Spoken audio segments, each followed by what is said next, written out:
या प्रकल्पाच्या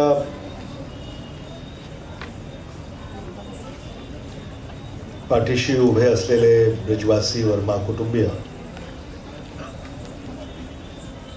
उमेश ब्रिजवासी,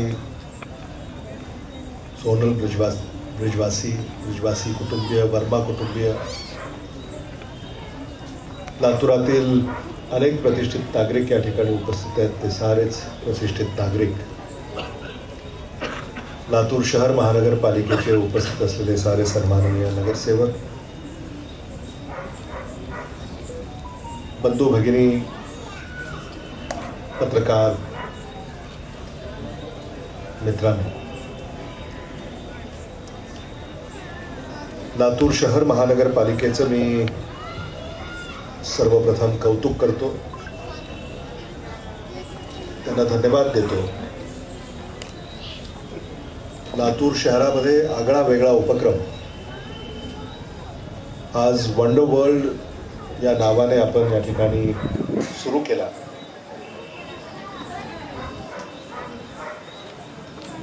जे जे नवं ते लातूरला हवं,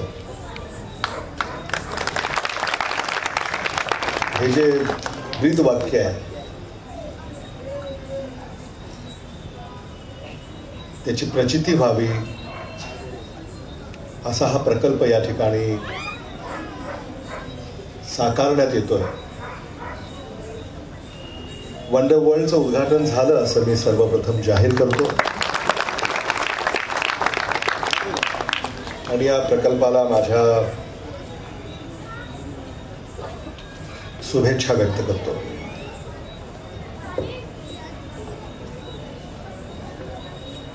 लातूरचे महापौर विक्रांत गोजमगुंडे यांनी त्यांच्या कारकिर्दीमध्ये लातूरकरांसाठी काहीतरी नाविन्यपूर्ण करावं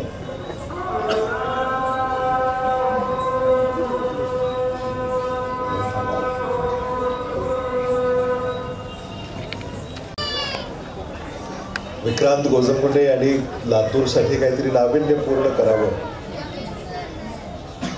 म्हणून एक संकल्पना मांडली. आम्ही या संदर्भामध्ये वर्षभरापूर्वी चर्चा केली आणि आपल्याच शहरातले ब्रिजवासी कुटुंबीय त्यांनी या क्षेत्रामध्ये उल्लेखनीय काम केलेलं आहे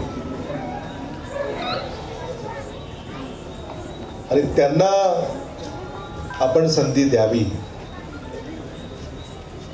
या हेतूनं एक प्रयोग लातूरमध्ये व्हावा असं आम्ही ठरवलं. आणि अगदी कोविडच्या महामारीमध्ये सगळं बंद असताना इथं मात्र जो आराखडा लातूर शहर महानगरपालिकेनं आणि ब्रिजवासी कुटुंबीय ही जी काही भागीदारी आहे, अलीकडं आता पब्लिक प्रायव्हेट पार्टनरशिप हे सूत्र आता प्रचलित होत चाललेलं आहे आणि म्हणून लातूरमध्ये सुद्धा पब्लिक प्रायव्हेट पार्टनरशिप या योजनेखाली आपल्याला असं काही करता येतं का? तर म्हणजे हे प्रायोगिक आहे, हा प्रयोग आहे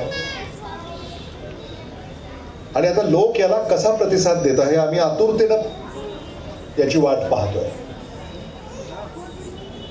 आज लातूर शहरामध्ये आपल्या कुटुंबासहित कुठेतरी घराबाहेर पडावं आणि वेळ घालवावा असं ठिकाण नव्हतं म्हणूनच आदरणीय विलासराव देशमुख साहेबांनी, तर म्हणजे अनेक कार्यक्रमांमध्ये आम्ही इथे आलो आणि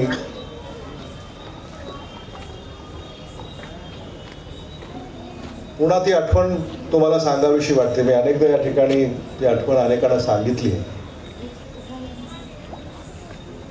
आदरणीय विलासराव देशमुख साहेब हे राज्याचे मुख्यमंत्री असताना मुंबई उपनगर जिल्ह्यामध्ये बरसोवा या परिसरामध्ये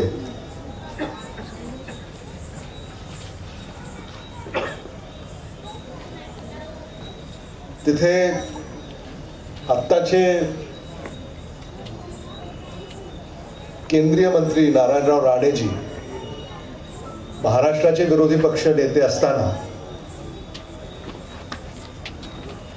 आपल्या नेत्याला त्या ठिकाणी त्यांनी आमंत्रित केलं आणि त्यांनी सांगितलं की आमच्या एका सहकार्याने एक बाग तिथं उभी केलेली आहे आणि तुम्ही त्याचं उद्घाटन करावं अशी माझी इच्छा आहे. आणि म्हणून त्या काळामध्ये त्या कार्यक्रमाला एके दिवशी संध्याकाळी जात असताना मी घरी होतो तेव्हा साहेब असं म्हणाले, काही करत नसशील तर चल. तर त्यांच्या समवेत आम्ही सगळे तिथे गेलो. सगळी बाग पाहिली. ती कदाचित त्याच्यापेक्षा थोडीशी मोठी असेल. मग ते नारायणराव राणे यांनी स्वतः फिरवून दाखवलं. आज आपण सगळी फिरून पाहिली तसं त्या काळामध्ये ते विकासक वालावलकर सगळं पाहिल्यानंतर अतिशय सुंदर अशी वर्सोव्यामध्ये अजूनही ती बाग असेल मुंबई उपनगरामध्ये.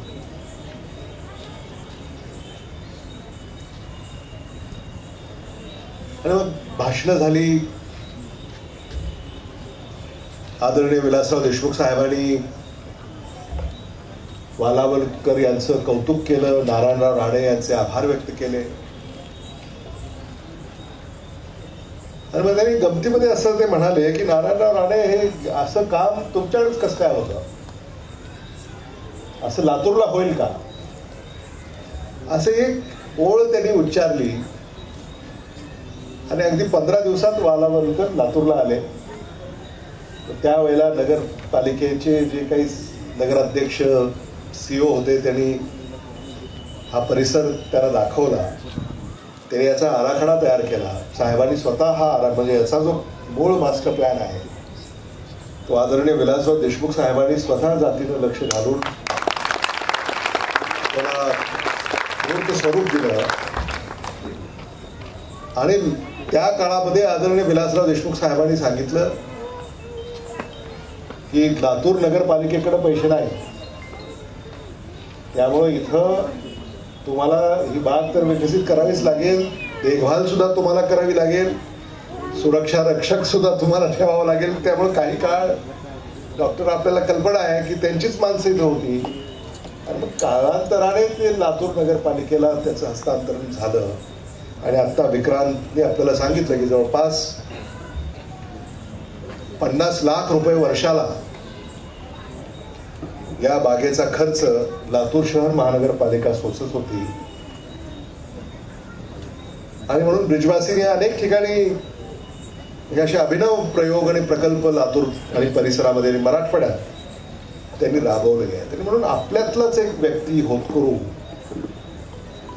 असं काही नाविन्यपूर्ण जर करत असेल तर मग त्याला का संधी देऊ नये. आणि खरं म्हणजे विक्रांतनी ही जी काही संकल्पना होती या संदर्भामध्ये आमच्याशी चर्चा केली. ब्रिजवासी कुटुंबियांच्या संदर्भामध्ये मी ऐकलंच होतं.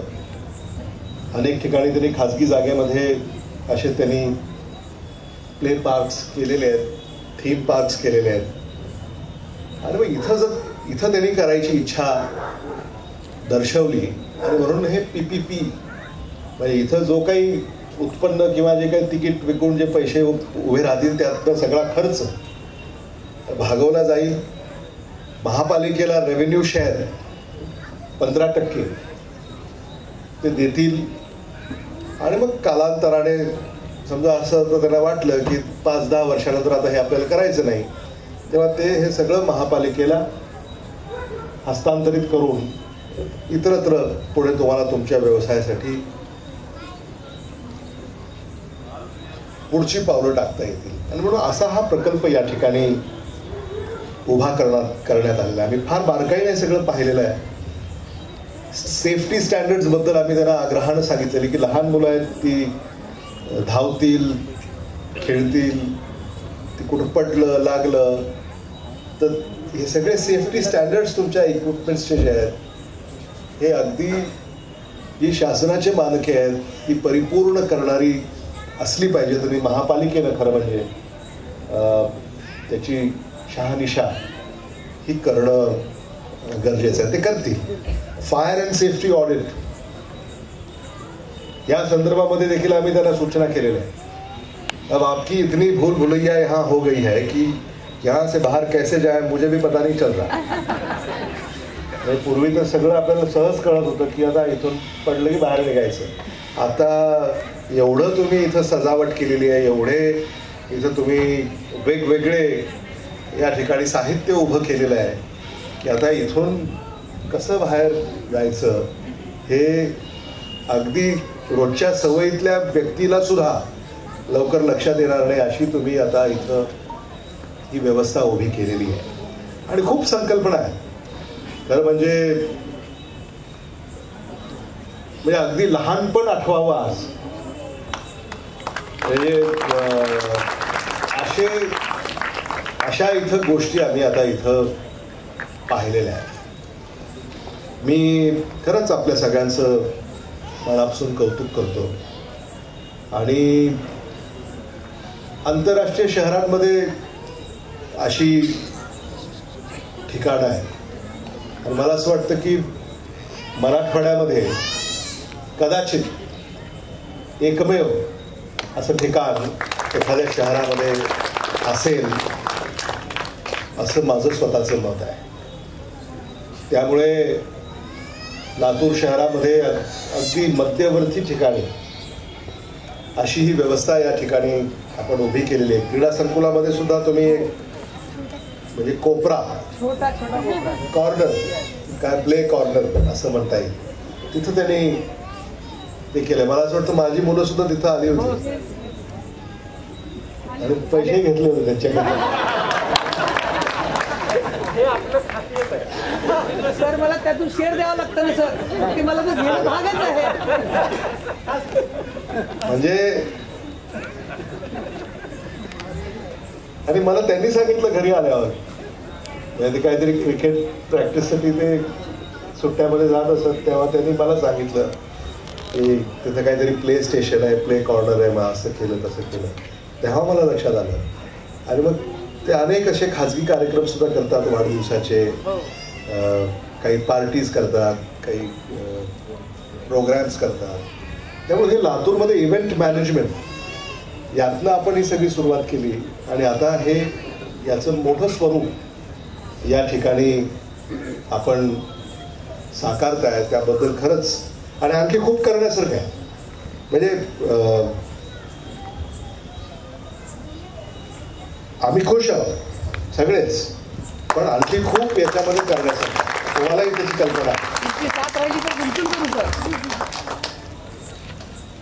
म्हणजे हे मेड इन लातूर आहे. इथे एकही इक्विपमेंट बाहेरून आलेलं नाही. बरोबर आहे, मेड इन लातूर. आणि मला विश्वास आहे की हा प्रकल्प यशस्वी होईल, लोकांचा भरभरून पाठिंबा मिळेल. होईल ना होईल काही सांगता येत नाही. म्हणजे मी विचार करतच होतो बसल्या बसल्या,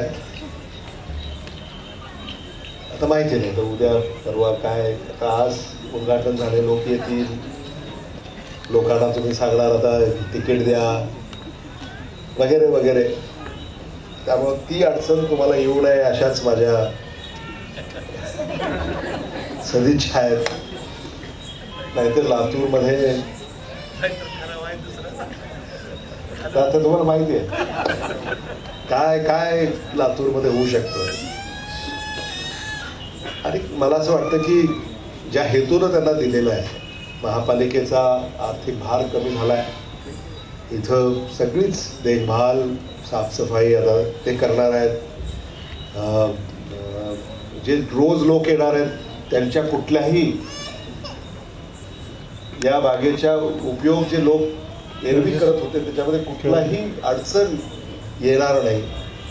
आणि ह्यांनी जे काही स्टेशन्स उभे केलेले आहेत ते स्टेशन मात्र आता तिथं गुंतवणूक झालेली आहे. ॲडव्हेंचर आहे, थ्रिल आहे, काहीतरी एंटरटेनमेंट आहे, स्पोर्ट्स आहे. हे सगळं जे आहे हे तुम्ही इथं सेवा देताय, मला विश्वास वाटतो की, आणि खूप कल्पना आहेत, तुम्ही तर एवढे कल्पक आहात की ह्या प्रकल्पाला कसलीच अडचण येईल असं मला स्वतःला वाटत नाही. पण आता तुमच्या सुदैवानं लातूर शहर महानगरपालिकेच्या निवडणूक आहे आणि निवडणुकीमध्ये उभे राहणारे जे उमेदवार आहेत, मतदारांसाठी काय करून काय नाही असं सातत्यानं त्यांच्या डोक्यामध्ये विचार निवडणुकीच्या काळामध्ये येत असतो. असेल तुमच्याकडनं खरेदी करून काही सांगतो,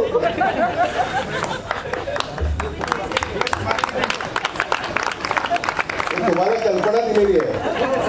आता याचा कसा असं उपयोग करायचा हे तुम्ही ठरवू शकता. म्हणजे असं होऊ शकतं, एवढे उमेदवार आहेत. आता काय असतं की तुम्हाला माहिती आहे की निवडणुका लागल्या की कोणी शिर्डीला पाठवतं, कोणी तिरुपतीला पाठवतं,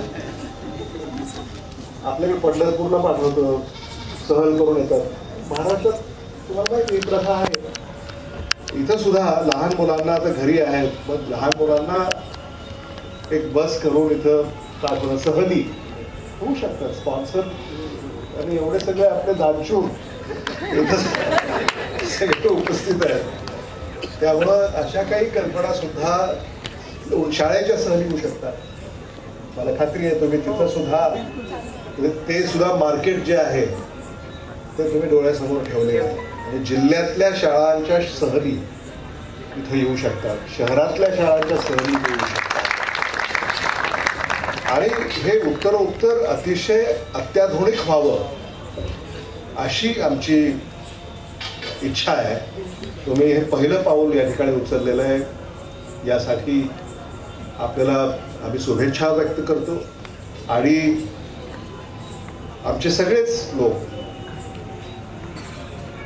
विक्रांत आहेत, चंद्रकांत आहेत,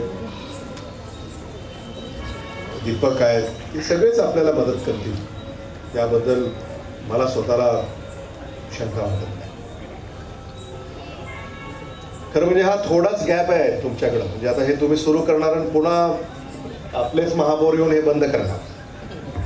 कोविडची तिसरी लाट, हा म्हणजे आता हे कसं आहे की आजही कार्यक्रमाला फक्त 100 लोक, 100 एवढाच क्राऊड एखाद्या सार्वजनिक कार्यक्रमाला असावा असा नियम आहे. आणि म्हणून हे सगळे पथ्य आपल्याला पाळावे लागतील. आज तरी काही बघा, तुम्ही मास्क घातला नाही, तुम्ही घातलेला नाही, तुम्हाला झालाय काय तो अँटीव्हायरस? तेच म्हटलं, तुम्ही गळ्यात काय घालून बसला होता? तुम्हाला मला माहिती आहे ते. तिथून मी जेव्हा तुम्हाला पाहत होतो तेव्हा ते लाईट्सची अरेंजमेंट अशी आहे की तुमचा चेहरा त्याच्यावर स्पॉट नाही आहे, म्हणून आम्हाला ते, आणि कपडे वेगळे घातले ते. हा, आणि ते अँटीव्हायरस जे आहे हे आमच्या विभागानं त्याला निर्धारित केलंय का? कोणत्या विभागाने केलं?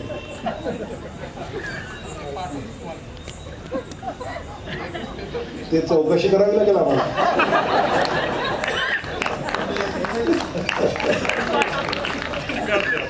नाही तसं नाही हो. म्हणजे कसं आहे की असं दिशाभूल जर लोकांची होत असेल, आपण गळ्यात काही घालून फिरायला लागलो. ते मी पण ऐकलंय ते अँटीव्हायरस आहे असं, मी पाहिलंय. पण ते बघा तुम्ही, it has to be authentic. नंतर भेटा मला, मी बघतो. तर तिसरी लाट, आता मी आमच्यात सकाळी आता बैठक घेतली, आम्ही पूर्वतयारी काय आहे याची माहिती घेतली. काही देशामध्ये 5वी लाट आहे, आता 4थी. आता महाराष्ट्रात सुद्धा आकडा आता हळूहळू वाढतोय, आपल्याकडे आता नाही आहे. पण तिसरी लाट ही भीषण असणार नाही किंवा तीव्र असणार नाही, हे आपल्या हातामध्ये आहे. मला सकाळीच आम्ही, म्हणजे विक्रांतनी ज्याचा उल्लेख केला की आमच्या उषा कांबळे आणि दत्ता मस्के हे आम्ही गमावले कोविडमुळे. आणि आता डॉक्टर इथं आहे, अजूनही कोविडवर औषध नाही, देयर इज नो मेडिसिन. आणि मग काय औषध आहे, सकाळी अशी चर्चा झाली तर घराबाहेर न पडणे हेच औषध आहे, दुसरं काही औषध नाही.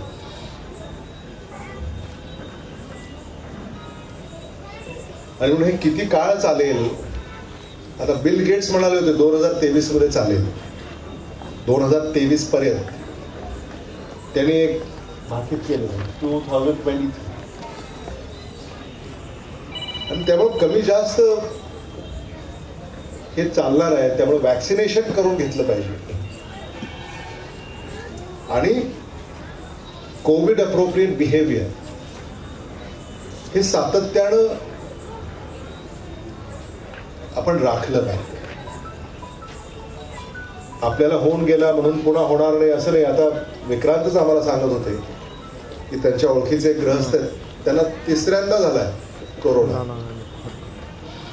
पहिल्यांदा झाला तेव्हा आता मला होणार नाही म्हणून त्यांनी काही पथ्य पाळले नाही. 2ऱ्यांदा झाला, 2ऱ्यांदा झाल्यावर आता 3ऱ्यांदा कसा होईल म्हणून पुन्हा परत पथ्य पाळले तर 3ऱ्यांदा झाला. मी त्याला म्हटलं की लाटेच्या पुढा आहे, म्हणजे 3री यायची म्हणजे 3ऱ्यांदा कोविड झाला. अशी एवढी जी बेफिक्री आहे ही आपण खरं म्हणजे ज्या परिवारांनी कोरोनामुळे आपले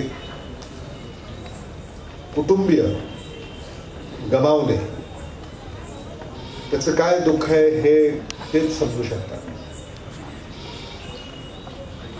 लहान मुलांना सुद्धा आता लस द्यावी अशी मागणी आमच्याकडे होते, 12 ते 18.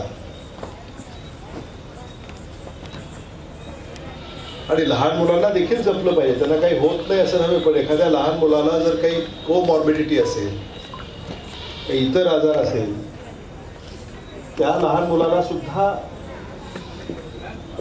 अडचणी होऊ शकतात. आणि म्हणून या येणाऱ्या काही काळामध्ये आता सणासुदीचे दिवस आहेत, कदाचित हे सणासुदीचे दिवस सुद्धा आपल्याला अगदी घरी राहून किंवा अगदी फार मोजक्या लोकांच्या समवेत हे सण साजरे करावे लागतील. खरं म्हणजे आता पाश्चात्य देशामध्ये ज्यांनी वॅक्सिन 2 शॉट्स घेतलेले आहेत, अगदी तेच एकत्र येतात जेवायला, भेटायला, सण साजरे करायला.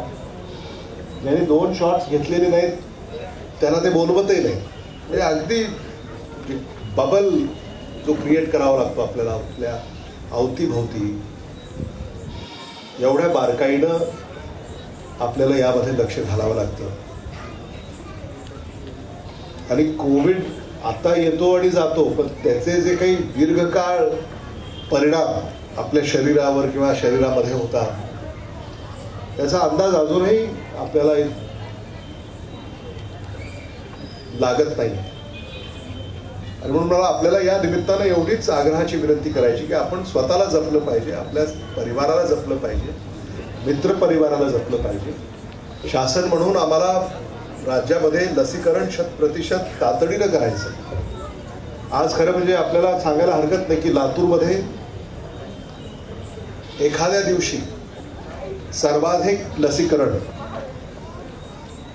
करण्याचा योग हा आज आपण साध्य केलेला आहे. 40,000 नागरिकांचं लसीकरण आज आपण लातूर जिल्ह्यामध्ये हे उद्दिष्ट साध्य केलेलं आहे. आणि खरं म्हणजे आता लस घेण्याकडेही नागरिकांचा कल कमी होत चाललेला आहे. लाट ओसरली की लस केंद्रावरची सुद्धा गर्दी ओसरते. असं न होता खरं म्हणजे तुम्हाला सुद्धा ज्यांनी लस घेतली आहे त्यालाच प्रवेश दिला पाहिजे. ऍक्च्युली आता त्याच्यावर तुमच्या धंद्यावर किती परिणाम होईल मला माहिती नाही, पण कसं आहे की हा बबल आहे. पालकांनाच जे एलिजिबल आहे, ज्यांनी लस घेतली त्यांनाच प्रवेश. म्हणजे तुम्हाला पथ्य पाळावं लागेल, कारण आत किमान म्हणजे मग काय होईल की तुमचा एकदा पार्क सुरू झाला की मग बंद करायची गरज नाही, कारण तुम्ही तो नियम पाळलेला आहे. तुम्ही तो एक 2 शॉट्स वॅक्सिनेशनचे घेतलेले आता सर्टिफिकेट मिळतं आणि ते सर्टिफिकेट तुम्ही दाखवलं की तुम्हाला आत प्रवेश मिळेल. कारण तुम्ही जर म्हणजे ज्यांनी घेतली नाही आणि ज्यांनी घेतली तर दोघांना जर आत प्रवेश दिला तर पुन्हा अडचण होऊ शकते. आणि त्याच्यामुळं तुमच्या पार्कमध्ये कोविडची जर लागण नागरिकांना झाली तर तुमचं काय होईल. म्हणजे पुन्हा परत लातूर महापालिका सर्वसाधारण सभा चर्चा अमुक तमुक. त्यामुळे हे सगळ्या बाबींची आपल्याला बारकाईनं काळजी घ्यावी लागेल. शेवटी आपल्या लातूरचे नागरिक हे सुरक्षित असले पाहिजेत, हेच आपलं उद्दिष्ट आणि दृष्टिकोन आहे. आज खूप बोलता येईल, आम्हाला पुढे एका कार्यक्रमाला जायचंय. यानंतर काही सांस्कृतिक कार्यक्रमही या ठिकाणी आहेत असं आम्हाला सांगण्यात आलेलं आहे. मी लातूर शहर महानगरपालिकेचे पुन्हा एकदा आभार व्यक्त करतो आणि त्यांना धन्यवाद देतो, त्यांना शुभेच्छा देतो. लातूर शहरामध्ये लातूर शहराची गरज ओळखून एक आगळा वेगळा उपक्रम आपण लातूरमध्ये आज साकारताय, त्याबद्दल आपलं जेवढं कौतुक करावं तेवढं कमी आहे.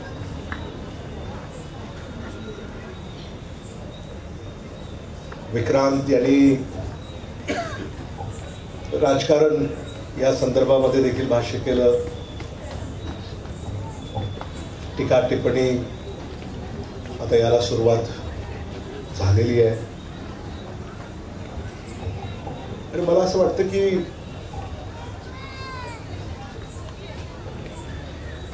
लातूर हे सुसंस्कृत शहर आहे. इथे टीका करून मतं वाढत नाही, टीका करून मतं कमी होतात.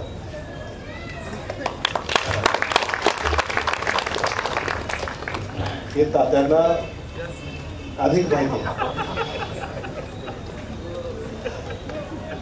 असं हे आपलं सुसंस्कृत शहर आहे.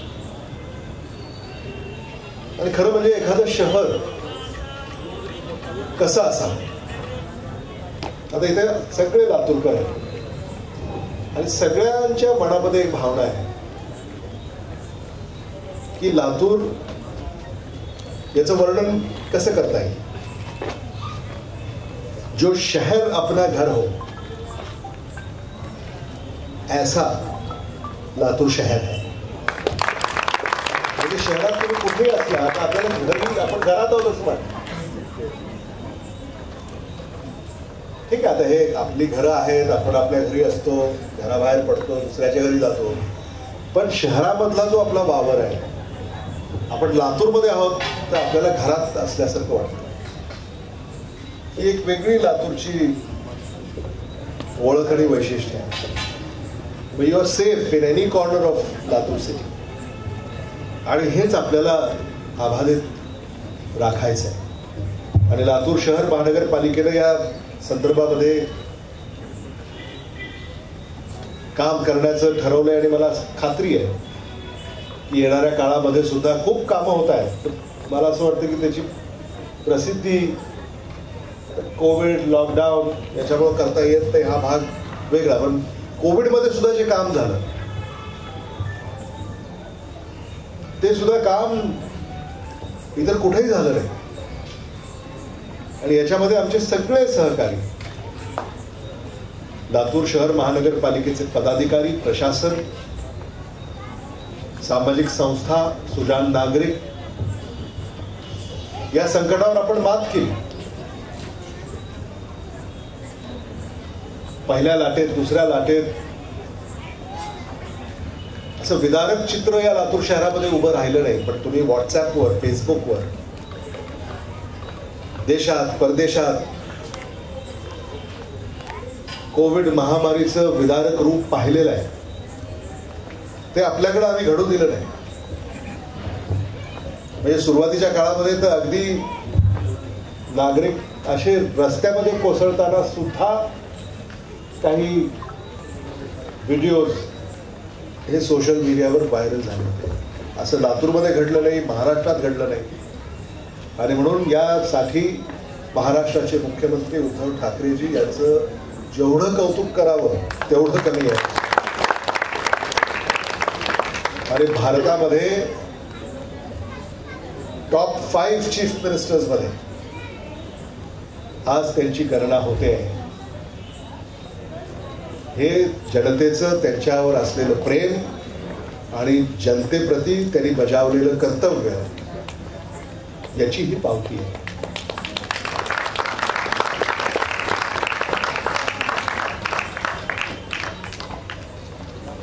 आज आपण सगळे या ठिकाणी एकत्रित आला.